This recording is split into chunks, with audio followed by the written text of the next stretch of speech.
அன்பானவர்களே, தினமொருத்துவதன் வழியாக உங்களை சந்திப்பதில் பெருமகிழ்ச்சி. கர்த்தர் இன்றைக்கு உங்களோடு பேசுகிற நல்வார்த்தையை கேளுங்களேன்.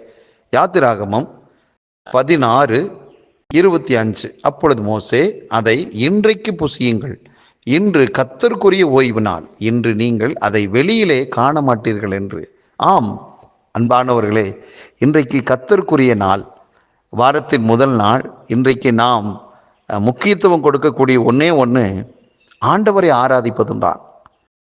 இந்த வார்த்தை கூட சொல்லுகிறது, இன்று கர்த்தருக்குரிய ஓய்வு நாள் என்று.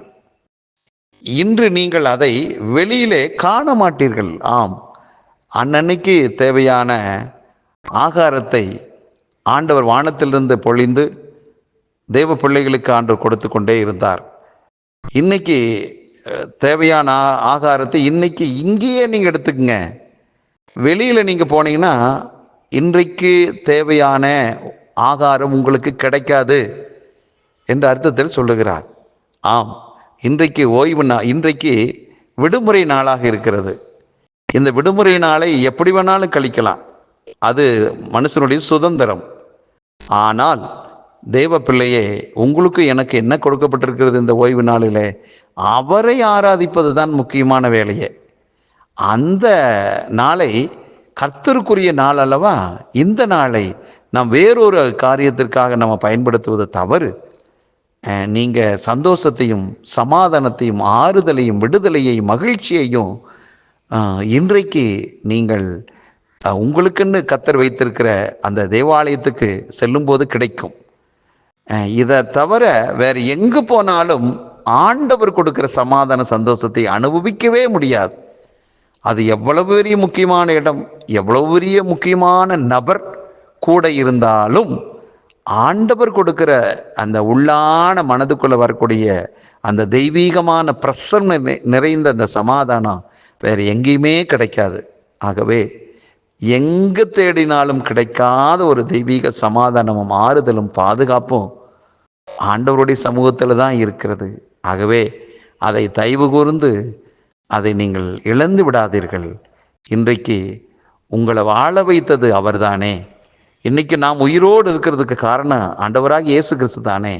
அவரை மறந்து விட்டு அல்லது அவருக்கு முக்கியத்துவம் கொடுக்காமல் வேறொரு காரியத்துக்கு முக்கியத்துவம் கொடுப்பது நன்றி கெட்ட செயல் அல்லவா?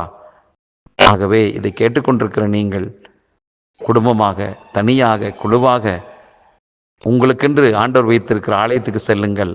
ஆவியோடு உண்மையோடு கர்த்தருக்கு ஆராதனை செய்யுங்கள். இது அவருக்கு பிரியமானது. ஆகவே இந்த பிரியமான செயலை செய்து கர்த்தரை மகிமைப்படுத்துங்கள்.